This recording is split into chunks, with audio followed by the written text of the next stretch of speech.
Hey folks, just wanted to give you a heads up. This will contain spoilers for late in the season developments, so if you haven't caught up, first off, bold choice for listening to this first. I respect you for that, but you might want to listen to the whole season first before listening to this discussion. Anyway, thank you very much for listening, and as always, Arden is brought to you by Wheyface Industries, the good people. Hello and welcome to the first commentary-ish track for Arden. We're talking about the first episode, which I've already forgotten the name of. Dave did, my God. Aliens did it. Aliens did it, yes. Yes, we are going to, instead of doing a straight commentary, because it feels weird to do a commentary on an audio-only thing, we're just doing a little discussion. We're going to talk for 45 minutes to an hour about this episode. And everybody's getting to listen to this one. And if you are a Patreon subscriber, you'll get to listen to commentaries for every other episode. So good for you. Go subscribe. Patreon.com/ArdenPod. I am Todd VanDerWerff, co-creator. I think I wrote the first draft of this. I don't know.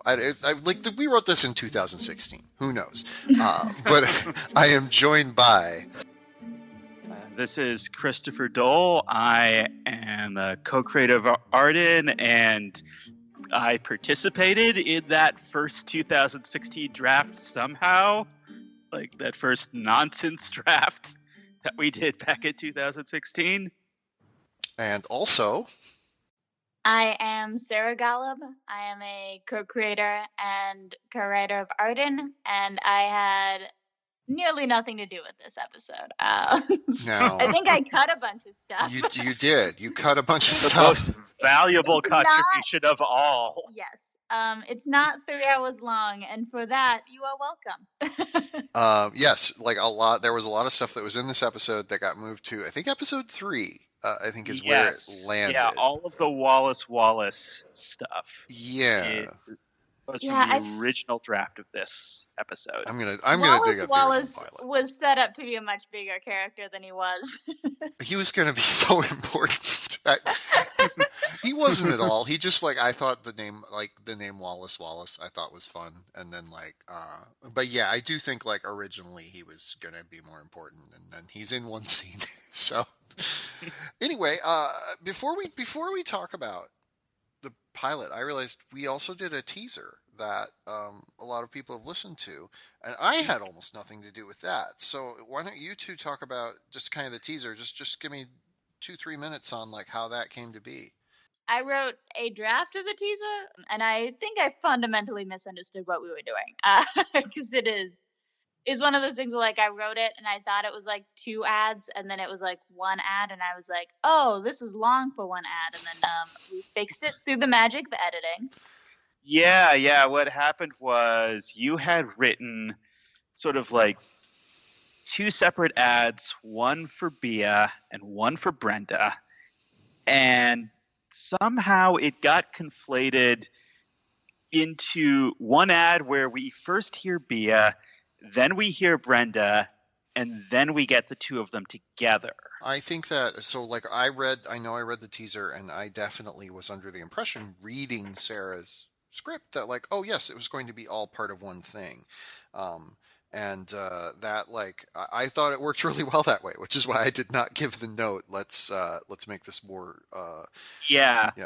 I like the teaser that we have very much. And one, I would like to credit Chris Hatfield, our composer, for that great Western twang that comes in, because that to me is I think that was the moment, because we were still rushing to finish editing the episodes. That was the moment where I was oh, this could be good. Yeah, you're gonna hear a lot. Thing we made. You're gonna hear a lot about Chris Hatfield in these commentaries and how he saved us. Yes, many times. A hero and a scholar. I think a recurring theme of this show is going to be here's Michelle Agresti, she saved us. Here's Tracy Syed, she saved us. Lindsay Zana, yes. Chris Hatfield, literally Where would we be? literally Where would we be everybody without who's Lindsay not Santa? us. Yeah. Yeah. Great. Thank you. Thank you for joining us. So, Yes. I actually, I'm searching my Google Drive, I found the original pitch that Chris and I made at the time we had a manager, and we pitched this to him. So I found the original Arden pitch. Do you want me to read that? It's like a page of text. So, Yes. all right. Okay. Okay, this is the pitch, not the elusive show Bible. Not the show which is, Bible, which I'm still looking for. I'm also which looking is for 9 pages long. the very first pilot. Okay. So this I is a found pitch. it by searching for Arden pregnant to prove a point. All right. So this is, I think, before Oh my god, there was a Lieutenant Paris. My god, we got off track, guys. Okay. We sure did. Well, this very first thing, the death of Julie Capson, spelled with an N, or the disappearance of Julie Capson with an N, rocked the nation. A famous heiress, prima for life, etc., about to go off to college and change the world, yada yada yada. That feels like a little vague. All right. It was believed that she was kidnapped and killed by fellow student Ralph Montgomery. Hey, that stayed. A poor kid who also vanished around the same time. He was called a bad apple, slandered in the press, accused of stalking her, and ultimately abducting and murdering her. Neither was ever found by the police, and things quieted down after a while. 10 years later, the Capsons are endowing a new charity in Julie's name. International Press Radio Network reporter B is doing a puff piece covering the Capsons and the charity when she is contacted by an intriguing new source. All of this disappeared. Ben, a former police officer, now runs a failing PI firm called Arden. Ben had worked on the Capson case as a young cop and always had a crazy theory as to what had really happened. Namely, that Ralph had actually been dead for about 2 days before Julie disappeared, and Julie is actually alive somewhere. Hey, that kind of stayed.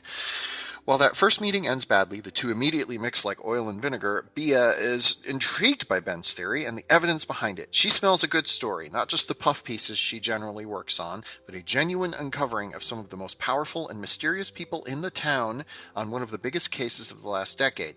She persuades her boss at the network to let her do a longer investigative piece on Julie Capson's murder. However, it comes with a stipulation. Her boss, finding Ben to be one hell of a character, hires him to be her partner for the duration of the investigation, much to her chagrin. The more the two start looking at the case, the stranger it gets. The evidence against Ralph is extremely circumstantial, in particular the question of time, missing chunks of time in which no one can quite recall what happened, details of Ralph and Julie's relationship that don't match up from story to storyteller, with an additional 10 years of fog descended over it. But as they increasingly become convinced that Ralph is innocent and the real culprit is still out there, Bia and Ben are going to figure out the truth no matter who's in their way, which often as not includes themselves, given their propensity to start arguing at the drop of a hat. Hey, that stayed. Arden is an ongoing scripted podcast, a riff on the entire Shakespeare canon by way of serial and moonlighting, with a primary focus this first season on Much Ado About Nothing and Romeo and Juliet. It's a comedic serialized mystery show, each episode running between 20 and 30 minutes. That did not stay. Oh boy.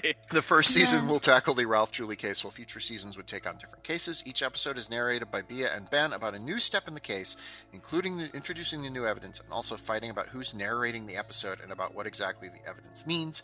But also along the way, Ben and Bia are working through their own contentious relationship. Both are coming to realize how much the other means to each other, but both are strong-willed, and after all their bickering, neither is going to be the first one to actually admit their feelings for the other. But maybe, just maybe, love will conquer all. I mean, it's there. Yeah. Yeah. I can definitely see why our manager was way more excited about like every other pitch here, though. Yeah, so that was the original idea. The original idea, this is the question that I get asked the most, which is where did the idea come from? And the original idea was I listened to a lot of true crime podcasts and a couple audio dramas, and I just was like, serial crossed with moonlighting. That sounds like fun.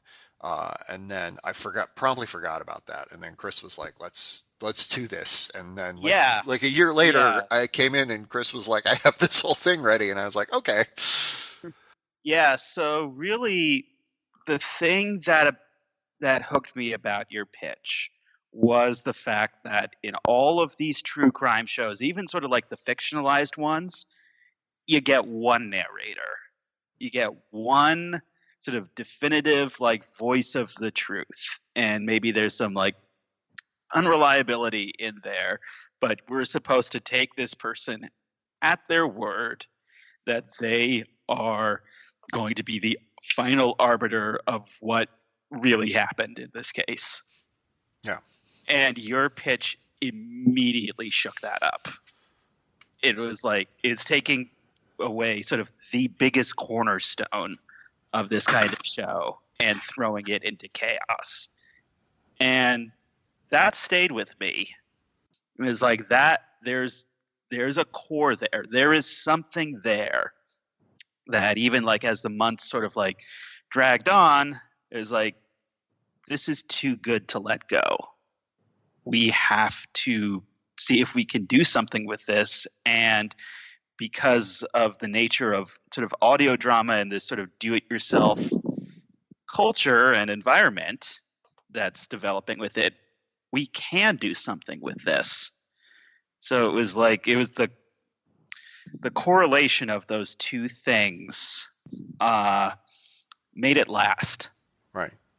Sarah, what were your thoughts on this when you came in? Because this script was largely written when you joined, but we changed a lot of it. So I want to know your thoughts on like just the idea when you were brought on board. I was just flattered to be asked. I liked that the mystery was already sort of figured out because I have when I love mysteries, but then whenever I'm like trying to outline one, I get really really caught up in like these big ideas of like this twist and this twist and this twist and this twist, and then I never finish anything because it's you get lost in those twists. So it was appealing to be like, oh great, I will show up and I will do the characters and the jokey jokes and the banter and flesh out these female characters. Definitely one of the things I was apprehensive about was like Ben as a character. So glad that guy's gone. Yeah. Should we talk a little bit about the sort of the very first version of this script? I literally just dug it up, so why not? Yeah. I'm skimming it, and most of this stuff survived, but also like a lot of it didn't. Like it didn't survive in this form. The first, so one of the things I think the second half of the season is stronger than the first half, and I think the big reason for that is the first 3 episodes especially are very wedded to this is a true crime show that just happens to exist in a fictional format. And like true crime's a lot of exposition, which is the thing you don't realize until you try to write a fake one. And looking at this first one, like some of this stuff survived. Like it opens with Andy saying Arden is sponsored by Wheyface Industries. Like that made it. Yeah. Arden is sponsored, as always, by Wheyface Industries, the good people. And the opening, Bea talking about Julie's disappearance, that's pretty similar to what ended up in the other show. But then you jump to like Bea drives to Eureka and talks to Wallace, and like like that didn't, that made it to episode 3. So I don't remember precisely why we changed everything we did, because like there were essentially 4 drafts of this, and the third one, it was still like Brenda was still a man named Ben, and we didn't change that until really late. I think I did like a find replace on my draft of episode 5 at some point.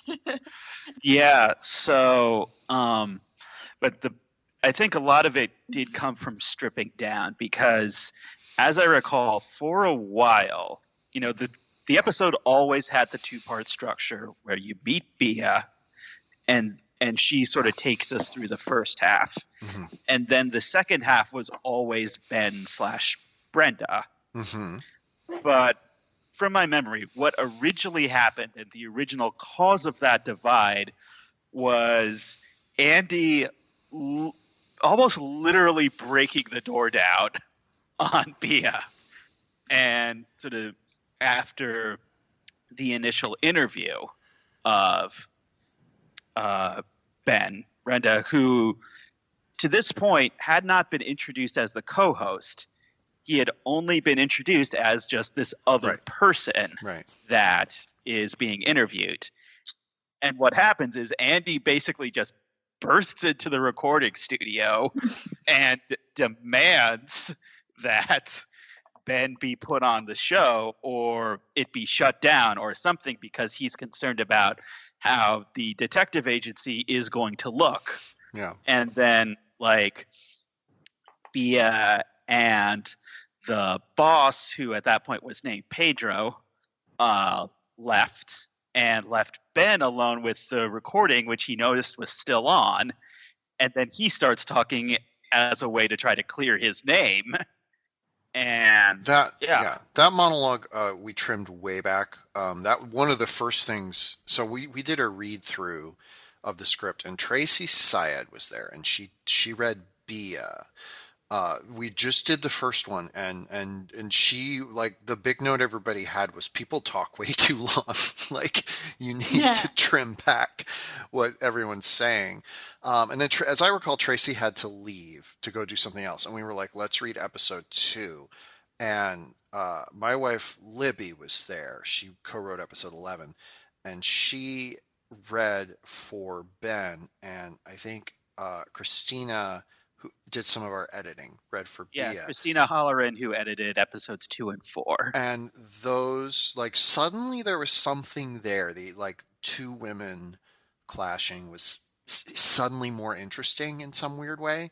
And that's when we really seriously started thinking about making Ben Brenda. Unfortunately, we hadn't written so much of the season that it was like a huge problem. Like, we could literally do a find replace and make a few small tweaks here and there. But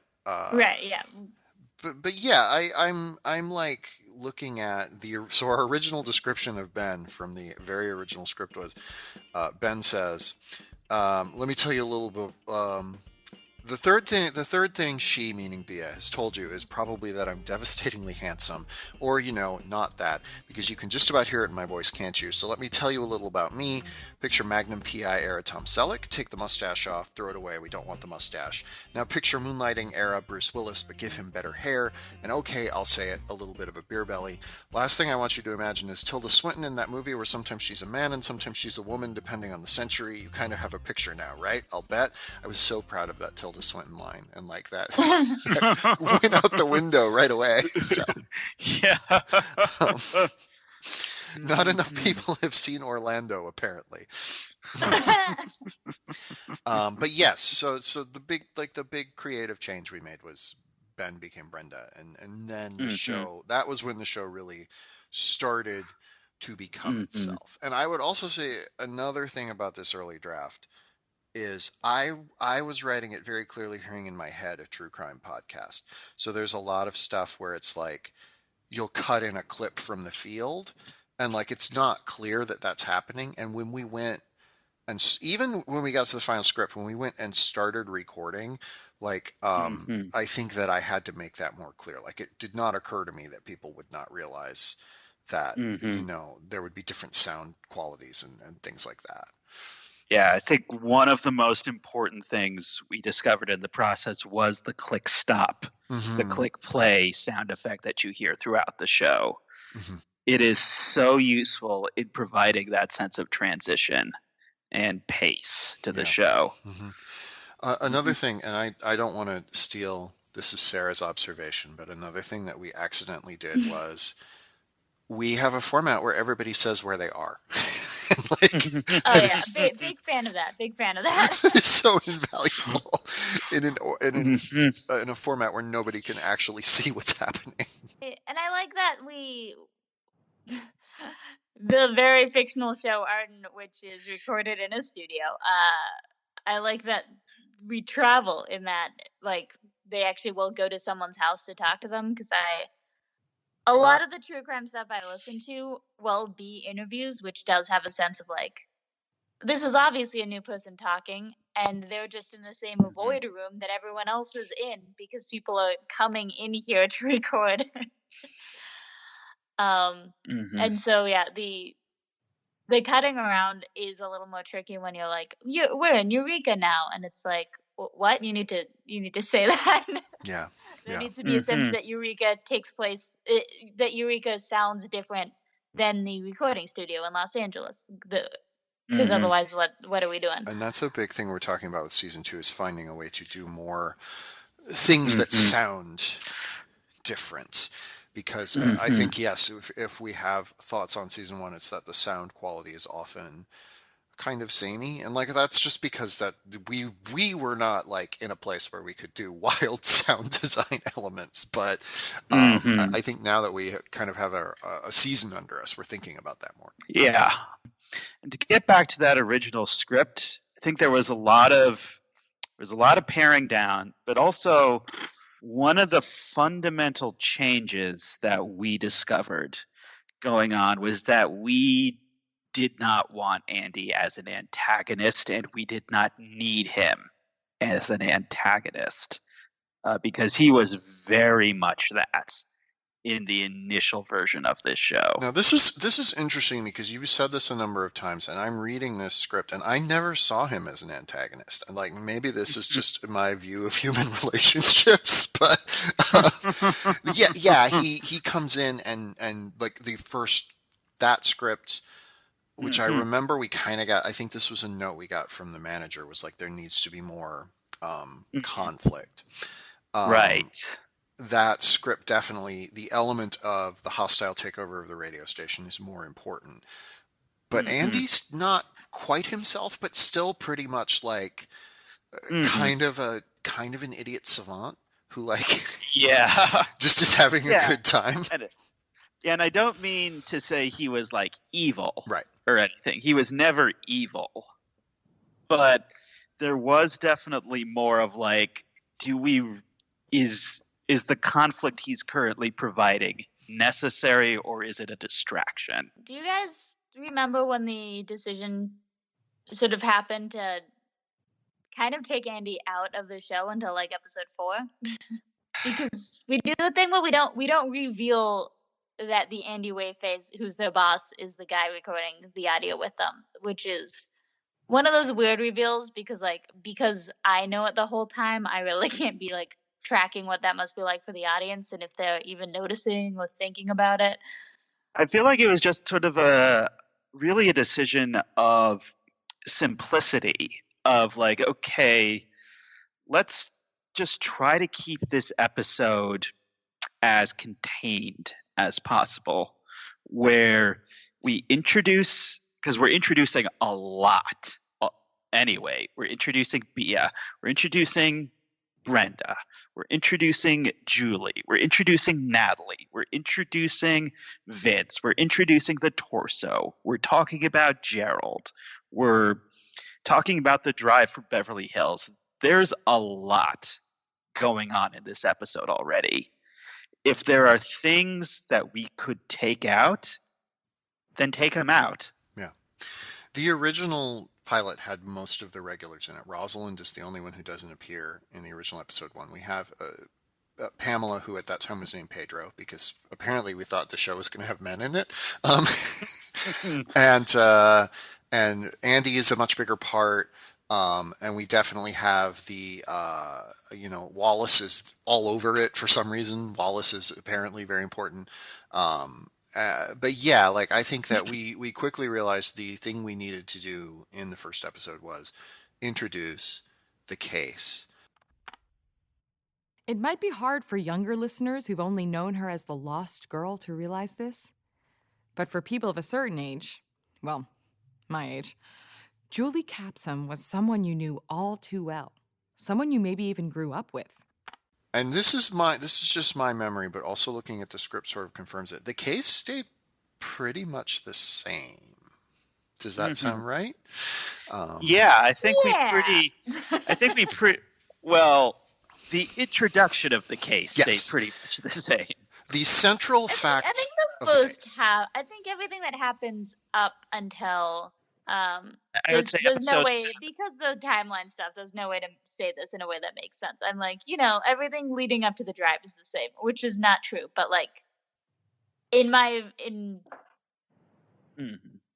the drive Julie takes, that stayed the same. The plan to disappear stayed the same.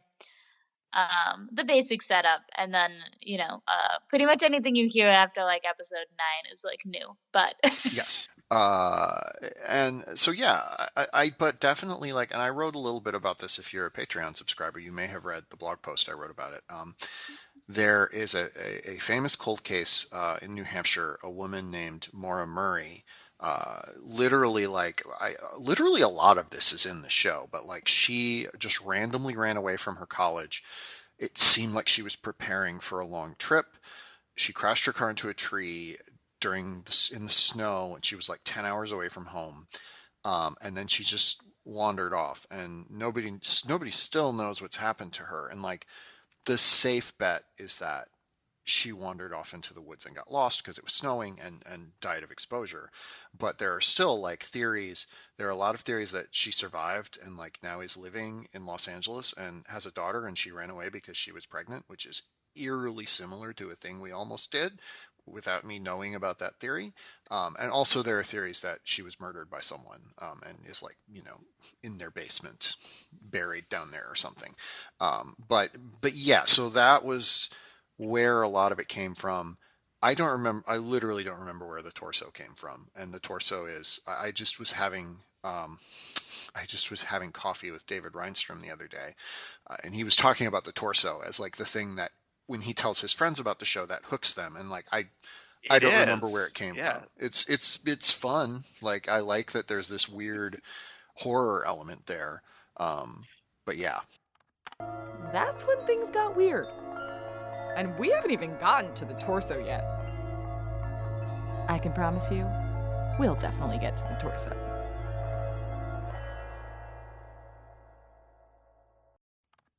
Yeah, I do think that sort of came in like pretty early as like, okay, we need to punch this up somehow. We need this other element. But yeah, whenever I talk to people about the show and I say there's a torso in the truck, people are like, oh, tell me more. Yeah, when I was making my friends listen to the teaser trailer,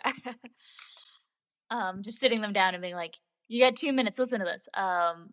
Definitely when they mention the torso is like the moment where you like see on their face where they're like, oh, there's a torso involved. But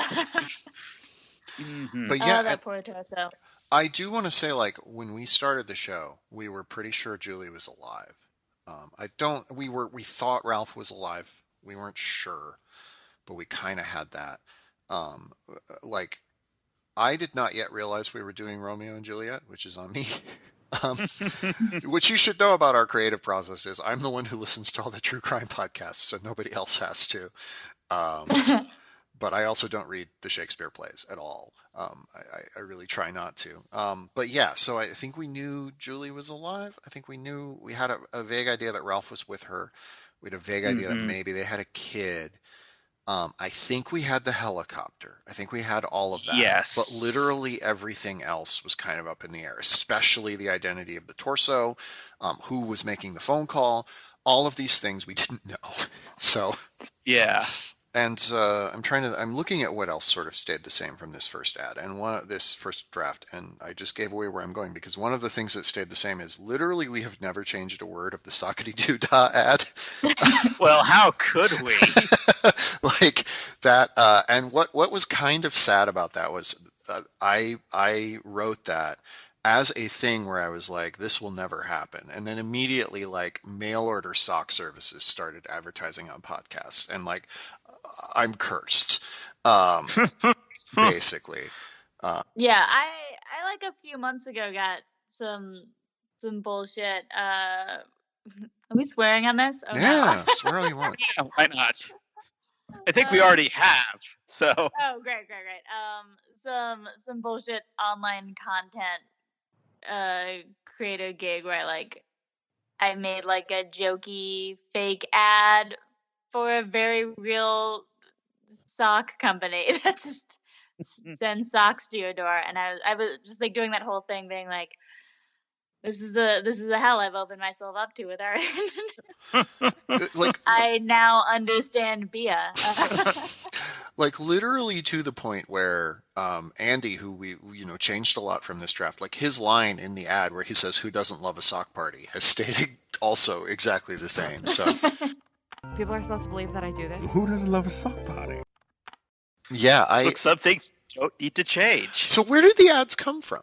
Like that's always been there. It's always been part of the show. Like it's here in this first draft of the pilot, but also like I don't recall the two of us having a conversation where it was like, "Oh, we're going to do ads" when we started writing. Well, I this. think Well, you have to, right? Yeah. yeah, you absolutely have to. If you're doing a parody, and this did start off as more of a parody, then you have to do fake ads. It's a demand of the genre. Right. Just I still constantly think of how like MailChimp like really wants that sweet, sweet child motor money for being involved with cereal. Because it is such a surreal thing. Yeah. Yeah, Like to and- just be listening to this gruesome murder and then, you need here's a food order service. Here's a clothing service. Here's sheets. Like buy sheets. Yeah, and it is great exposure for them, but it's just so weird that that's like the thing they're tied to, that they want to be tied to. Mhm. And so many. Anyway, if you're listening, please sponsor Arden. We will not make fun of you if you sponsor us. And so many of these shows, the ads are done by the host, which of course is also our conceit. Like the ones where I think it kind of works, and we're going to talk a lot about how In the Dark, the true crime podcast, is like the one true crime podcast that like we think does everything right. When they do ads, the host doesn't read them. It cuts to a different voice, and like that I think works. But like when you listen to the host be like, and then they found the torso, and then she's like, "I love socks. In fact, I don't know where I'd be without them." Like, Yeah. there's some, The juxtaposition is so insane. and this is another place where I think Chris Hadfield really underlined this for us because his ad music was so good and such a break from the mood of the rest of the show that like he wrote 3 or 4 pieces. We overused all of them, but in wonderful ways, I think. Yeah, and I think it's helpful to have like at least for me. I hope the audience likes it, but for me, it's nice to be like, this music means an ad is playing, and that's how you know you're not listening to the regular show. Mhm. Yeah. Yeah, you need those kinds of cues to let you know those sort of structural things are happening. Yeah, 'cause it is Bia or Brenda talking, so you Mhm. you do need to make sure that it doesn't sound like Bia is Yeah. just having a conversation about how she loves socks. Yeah, one thing that I know at least I Which she would tried do. to do. Yeah. Who doesn't love Yep. socks? Yeah, one thing I always tried to do when I was writing was if one of Bia or Brenda sort of ends the segment, it's the other one who does the ad. To at least have that sort of transition so it's not just one voice, then the same voice, so that it's always one voice, then a different voice.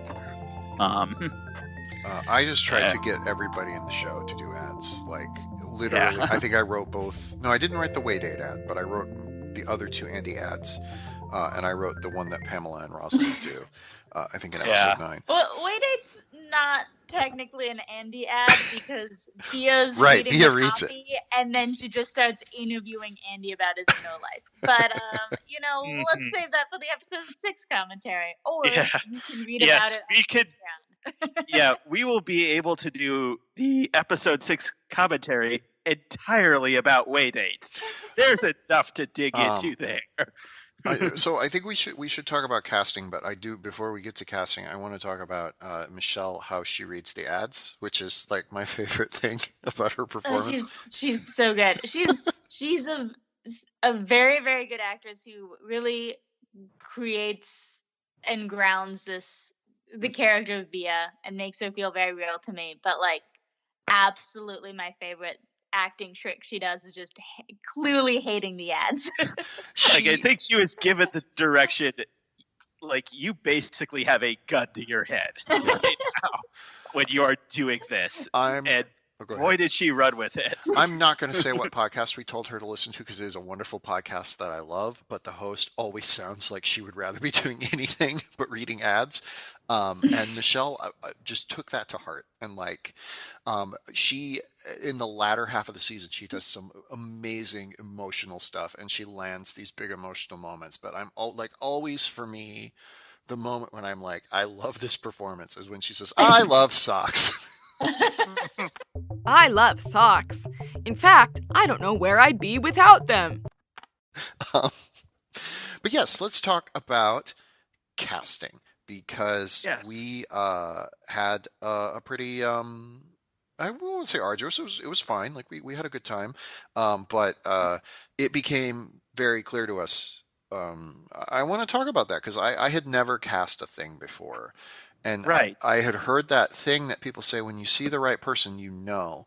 And that literally happened when we had Michelle and Tracy come in and read opposite each other. It was like, oh, okay, this is going to be fine. Yeah. And Michelle was the first person to read for the whole thing. She was. She was. And then Shannon Estabrook was the second person. So, yeah. And we thought this was going to be so easy. Yeah. And Michelle and Shannon go ahead. Yeah. So, we had put out ads in a couple of sort of the casting aggregate websites that are out there for Los Angeles. And we had over 500 submissions for the show, which, considering it was for an audio drama from people who had no experience making one, I'm not quite sure what that says. Yeah. But it was something. We had a lot of auditions that clearly weren't right. Mm-hmm. We had a lot of people. We had a lot of people where we kind of fought about them. Like, for instance, one of the people who ended up in the cast, Robert Fleet, I remember I was like a big proponent of just like bringing him in to have him read because he was so different from everybody else who auditioned. But also like he put in for Ben, which at the time Ben became Brenda. And like, it was like, that wasn't going to happen, you know, like he wasn't right for that part. But so like, yeah, it was kind of, it literally. I think he put in for Andy. Oh yeah. Okay. Yeah. We may have had him read for that. But yeah, he could have made. Robert could have done a really good Andy. It's hard to imagine any other Andy, but I think there was a version of Andy that was a little more insidious in his whimsy, and I think Robert would have really killed that. Well, what happened? Speaking of people coming in and you just knowing that's the right person, so Ben Watts. Ben Watts, a hero. He submitted initially for Bentley, the character who became Brenda. Mm-hmm. And he came in and he did a good reading. Yeah. And then we just almost on a whim asked him to read for Andy. And that voice just came out of nowhere. Yeah. Because he does, you know, normally he has like an American accent. He can do like Australian is I think his native accent. He's from Australia. Yeah, he's from Australia. Yeah. He was in a Good Place episode as an Australian, and I was like, where do I know that guy from? Because his voice is so different when he does the Australian thing. But yeah, the kind of vaguely Scottish thing, vaguely Sean Connery, like. I don't even know. It was great. We you know really wanted him in the cast, and because he was so good. And then I think the Andy thing was just like what sealed it. And we kept writing to that, like in a way where we were kind of worried about Andy because this is the other part of the origin story we didn't talk about, which is we scrapped the idea that Andy was kind of hostile takeovering the radio station. After the 2016 election, because it felt a little dark and it felt a little too close to social commentary, which we didn't want to do until we started doing social commentary. Yeah, like the two of us, I think we had lunch. I think it was that Thursday or Friday after the election, and we were just sort of sitting there in this really nice like Japanese curry restaurant, both kind of still shell shocked Mhm. what had happened. And I think And- at that time we thought Arden was probably dead because we thought the idea that Bia was fighting against the radio station being taken over was too integral to the show. Mhm. So now we just have this multinational corporation that like we never really interrogate it, because if we do, then we might have to think about the evil things it does. But we just pretend it's basically wholesome, and Andy is a good person. It's a corporation and a religion. You know, that's all we can ask It's for. a way of life. Yeah. But yeah, like after we saw Michelle and Shannon, we thought, well, this is going to be either really easy or really tough because everybody's going to be this good. And then we had a long string of people who weren't good. But the people who we wanted in the show stood out, and we kind of reconfigured the show around them. Like Charlita Gaston came in, and we were like, we really like her voice. We really like what she's doing. We don't really have a character for her, but also we have this Pedro character who we haven't done anything with. So let's just make that actually, I believe, was Sarah's pitch, was we just turn it into Pamela, and like we went from there. And then we also had the sort of the more ensemble type people like John Rail or Mia Drake, who are, it's like, we like these people. We're going to figure out a character for them that they can sort of come back as, but we also know they will be really good utility players. Right. And one of my favorites where that happened was Lindsay Syme, who plays Natalie. Natalie is low key my favorite character all season, because she's like such a sweet person, but also like covering up a massive crime, like without, But like, out of love. without breaking a sweat. Also possibly a sociopath. Yes, but Out like of love. that was a thing where I don't know that Natalie would have been as important a character. Like she might have just been in the first episode being like, yeah, Julie was my best friend, but Lindsay Syme came in and like instantly you had a sense just from her voice of like Natalie's wealth, Natalie's upbringing, all this stuff, and like Natalie's sadness over losing her friend, and we kept writing to that, and like that was the thing that happened a lot. Like we had these actors, like John Rail suddenly revealed he could do a great Liverpudlian accent, and we were like, okay, what are we gonna do with that? Yeah. Like, okay, we're gonna keep bringing back Sean Stone for like no reason at all. It's really fascinating the way these things happen. Like I hear TV showrunners talk about it all the time in my day job, and like it's really true. Like you just hear something and you're like, okay, that's it. And we were just so lucky that we kept having that happen.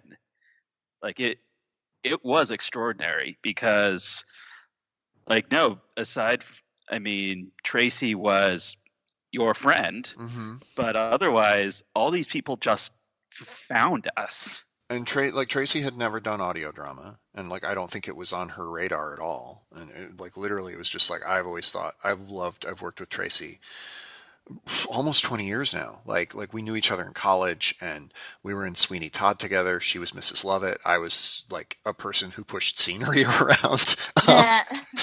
And that's still kind of what's happening. yeah, basically. And yeah, like one of the things so we're giving credit to our wonderful cast, our wonderful composer, all these people who made the show what it was. But I do want to give us credit for recognizing those things and for running toward them when they were happening, instead of like we let go of some ideas because they didn't work with what we sort of ended up having in the show. Yeah. So I want to give us credit for that. Cool. Well, thank you. Mostly me. Go team. No, I mean, yeah. We are recording like an hour of us just talking about how great our show is. So I think some level of humility is the bare minimum we could be doing right now. Speaking of humility, we love the show and we think we did a great job and we're geniuses. Speaking of humility, should we talk a little bit about the production and post-production process? Yeah, I just wanted to shout out Elizabeth Aubert, who recorded most of our episodes was our sound engineer, did a terrific job, was unable to continue with the show in the way that both she and we had hoped, because she like is a professional sound person in Hollywood and like has other jobs that pay her more than we did. But yeah, like the reason this show sounds good at all has so much to do with the fact that we were in a pretty noisy space where we were recording, and she like found a way of making it sound like a studio. So thank you so much, Elizabeth. Anytime you want to stop by again, we're happy to have you. Yes, thank you. Elizabeth was a lifesaver. Yes, please pay Elizabeth some real money for her professional look. So this episode was recorded on Saturday, November 11th, 2017. Sunday, November 12th, 2017. Saturday, December 2nd, 2017. And Saturday, February 24th, 2018. To give you a little glimpse of what our behind the scenes process was like. Right. Yeah, I think we recorded, to really put that in perspective, I think we recorded episode 11 on either November 12th or 11th. But it was the same exact day a year apart from the pilot. Yeah. And the reason we did the February date was when we did pickups on the monologues, right? Yes. Because and this is actually in large part on me, because I was the one who did all of the scheduling of when we were going to record things. And so on that first day, I figured, well, to let Michelle and Tracy get their sort of sea legs under their characters, let's have them record all of their monologue stuff first. What could go wrong? They were so boring. Like they just had no life to them because they didn't know the characters. And they were just long. We also edited them a lot. They turned into long walls of text. And like the initial Bia monologue, even before the credits, was close to 10 minutes in its first version. It was like a nightmare. And this is not on Michelle at all. No. Like she did what she could. And there are lots of radio shows, fictional and non-fictional, that are one person talking, and it totally works. I mean, there's so many episodes of Welcome to Night Vale before you hear anyone else talk, but it's still like thoroughly engaging. So it's very much on us for not realizing that that's not what the show is. This is a ensemble show. Right.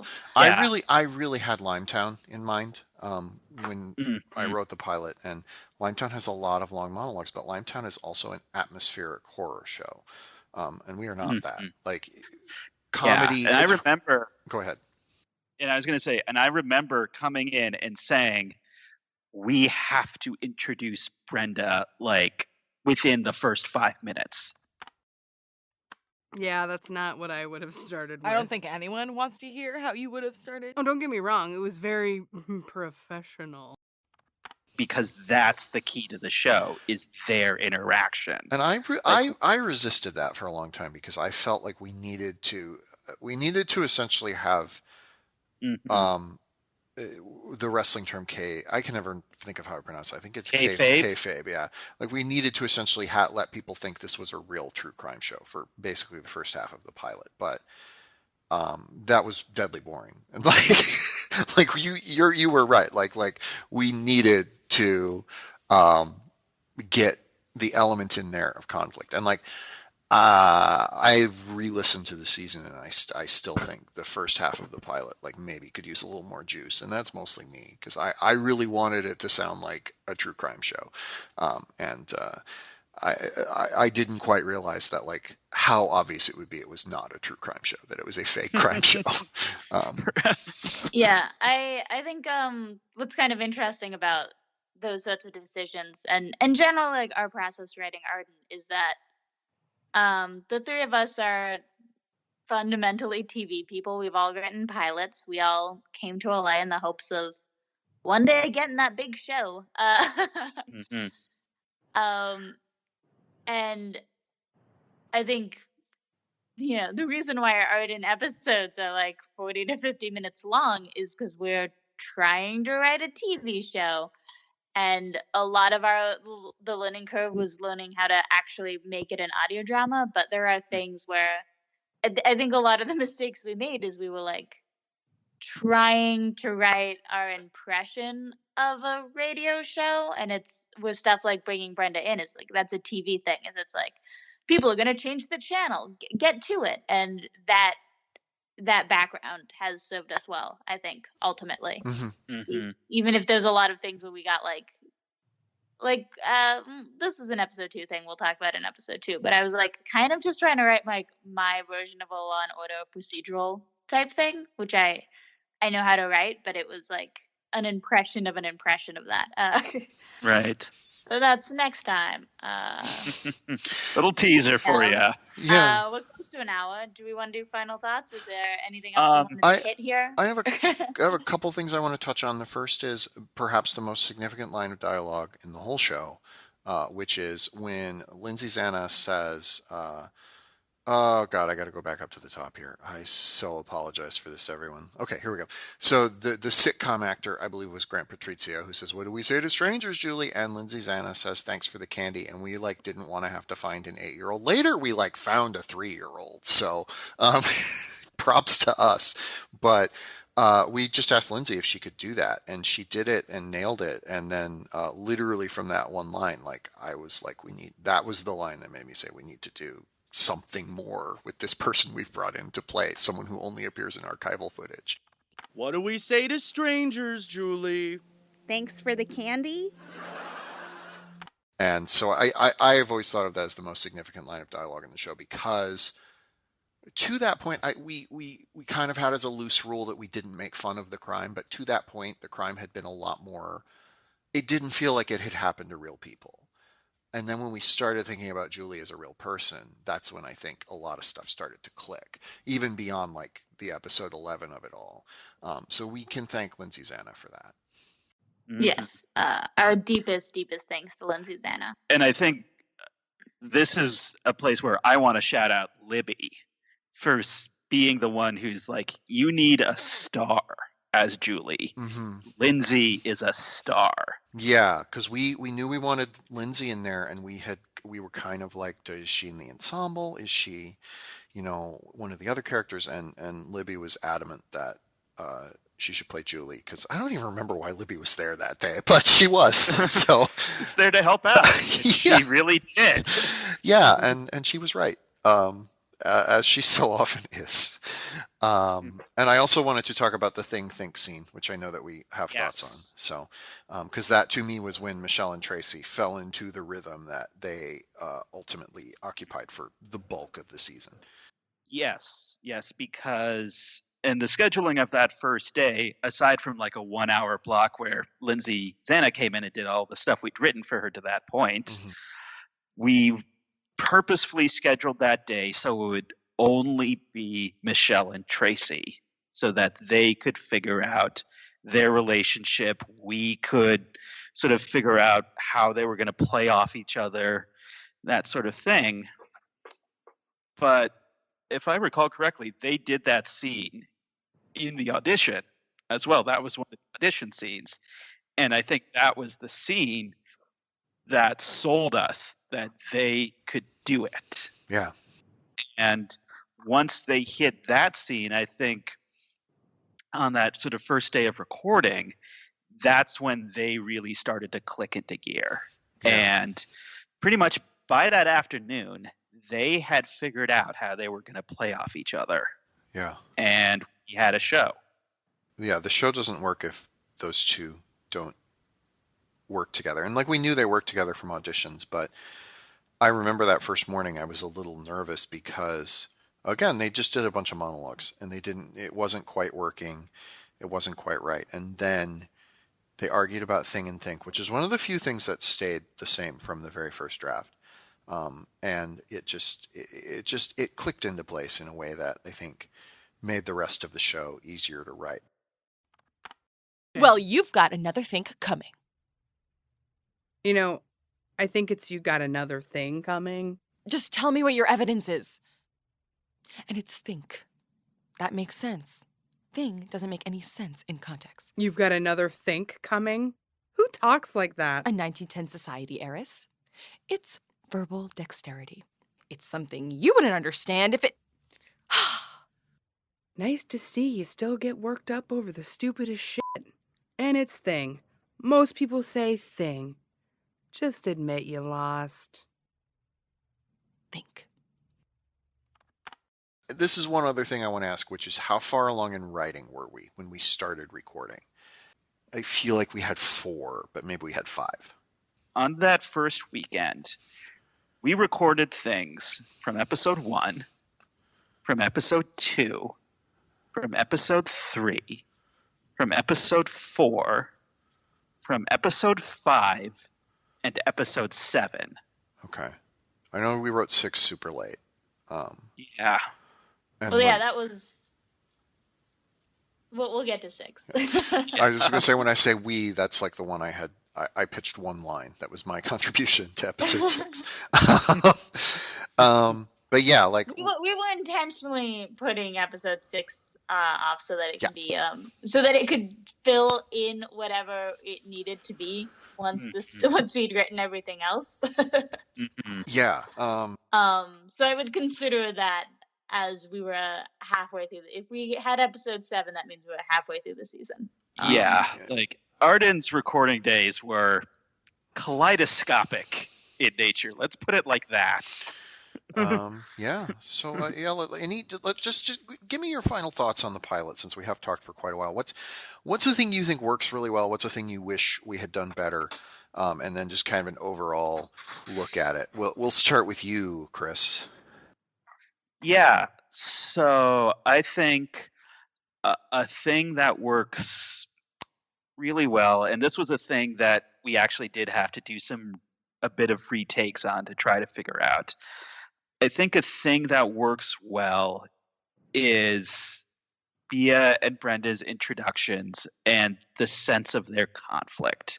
So I think you pretty quickly get a sense of who these two people are, why they are in conflict, not just because of like whatever position but they're in, but also philosophically why they're in conflict.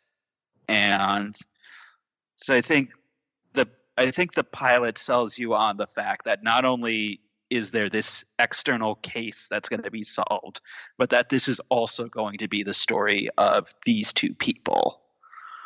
In terms of things that I think could be handled better, I'm going to come back to the exposition, because there is just so much of it. And on the one hand, you kind of have to get through it, because we do have to say this is a true crime show, and we do have a lot of exposition in setting up the case and setting up the world and setting up all of these things. I do wish we had found a more elegant solution in how to deliver some of it. Right. It's a conceit of the genre, but we thought we were in a different genre than we ultimately ended up in, if that makes sense. Sarah, no, I think that's fair. Sarah, what are your thoughts? Yeah, as far as the negative, pretty much that it's very piloty, as you might say in television. It's gotta do all the setup, and in order to subvert expectation, we have to just do the thing people are expecting, which is just always the boring part of subverting expectations. Yeah. But I like it. I'm looking at the final transcript, which is available on our website. Ardenpodcast.com. Yes, ardenpodcast.com/transcripts if you want to get right to it. And it's 22 pages, the final cut. So like, we got it down there. We got it down there. Mm-hmm. It is our shortest episode. It's 39 minutes, and most of the others are in the 45 to 50 range. So yeah, we gutted this because I think this was the one that we had the most time to tinker with, because after this it was a weekly release. Right. We got the first cut of this in like February. yeah, And which is why there were pickups. yeah, Yeah. I think there's a lot of good stuff here. I think it, there's the info dump, but it sets up the case, it sets up the characters, it sets up what the genre and tone is and what we're playing with. I think it is just a great job getting you into the world of Arden. And I guess since there's nowhere else to put this, I'd like to shout out a late edition scene, which is the Bia feeling responsible because she was like the last one to interview Julie, which was something that we came up with late because we felt like her driving force was just not hitting right. Right, yeah.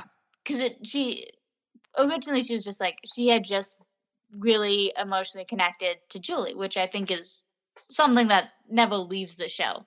But it was just sort of hard to convey the intensity of that, because it's like, I know what it's like to just, you watch someone's movies like a bunch of times and you're like, they're kind of my friend and I care what happens to them. But it's just sort of, it wasn't coming across in her speech. And that interview where she talks to Julie, I think even just really plants the seeds that like Julie is a real person that we will be hearing more from. Do you think you're defined by what people want to see? Like Hollywood, right?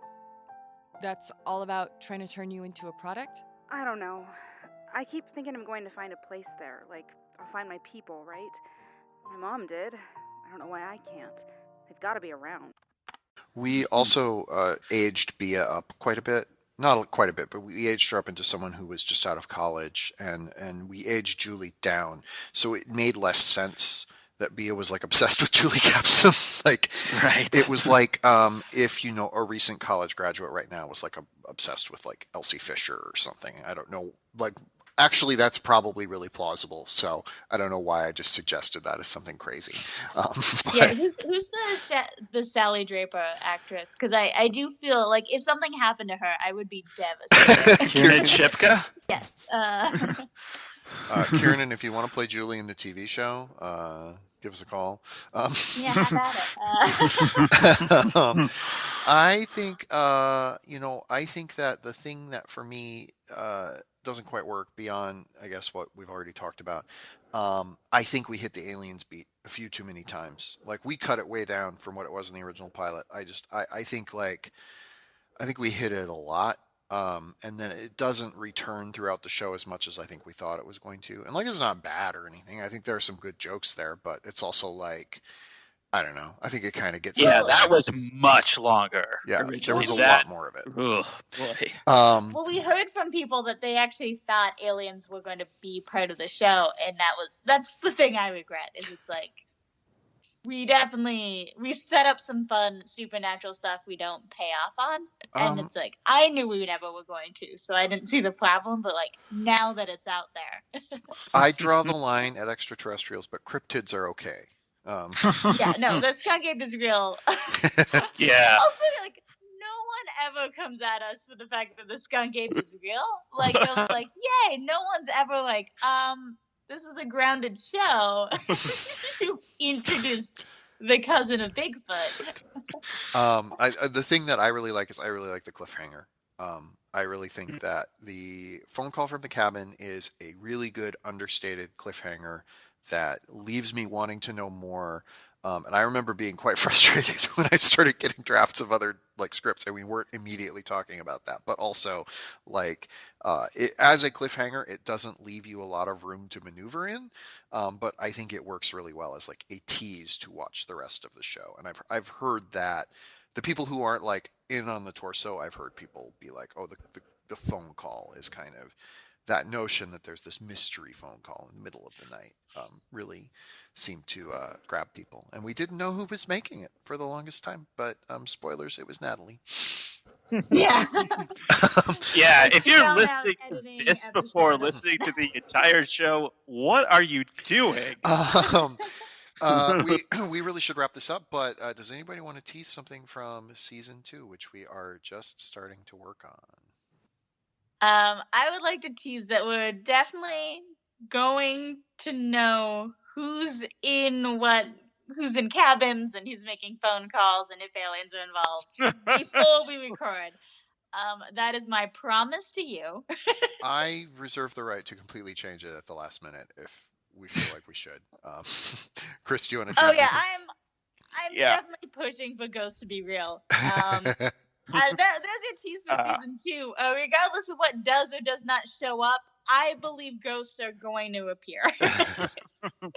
Maybe you don't see them because it's an audio drama. All right. Season 2 tease. Here's one for you. We are going to find out about other true crime shows in the world of Arden. I'm going to tease that we will have a major new character, sort of the Julie Capsum of season 2, and her name is Dana Hamill, and we think she lives in Montana. We haven't quite nailed that down, but we think she lives in Montana, and she perhaps is conflicted about the death of her father, and I can't wait to talk more about. That's a real tease. Yeah, we've teased enough. No. That's actually all just in the season finale. So like all you know now is that she has a name. Too much. It's too much. I can't wait to go back. Yeah. So thank you so much for listening to this. I can't imagine who did, but if you did, thank you. Gold star. Yes. Congratulations. We are going to do commentaries like this on all the episodes. We're probably going to do more stuff like this. It's going to be Patreon exclusive. So if you want to hear more of this, head over to Patreon. Give us a couple bucks. We'd really appreciate it. It's going to help us fund season 2, where we are really intent on paying everybody closer to what they're worth. There's no way we can ever pay them what they're worth on our indie podcast budget, but we want to get closer. So that's patreon.com/ArdenPod. You also can find us at ardenpodcast.com. We're on Twitter at twitter.com/ArdenPod, Instagram, Tumblr, Facebook, all those places, basically ArdenPod. We're on YouTube. And if you haven't listened to the show, we've spoiled a bunch of it for you, but go check it out. It's on It's on all major podcatchers. Put a spoiler warning right at the top of this episode, actually. Yes, and I would like to reiterate, the three of us are doing this 100% out of love of the game, for the craft of it all. Every cent that goes into Patreon is going to our production team and our actors. It is not going to us. You are free to Venmo us money individually, but we just want to, sometimes you donate money and you don't know what's going. I give you my full assurance it's going straight to our amazing cast and crew. Who hopefully will get some of them on future commentaries and discussions. So if you really want to hear from somebody in the cast or somebody in the crew, please let us know, because we'd love to have them on. And we can't just be the three of us, because we'll clearly talk past each other until we've talked for an hour and a half. But we'll be on episode 7 and be like, we're still here. I think we should bring Robert in for that one and just turn him loose. He has so many stories. I did not mean to pick on episode 7, but definitely let's get Robert in. He's so good. I like listening to his voice. We should cast him in something. Well, thank you so much for listening, everybody. You can find other episodes of this again on Patreon, and we have other fun stuff there, so please check us out. Until then, thank you for listening to Arden, and good night. Thank you and good night. Good night.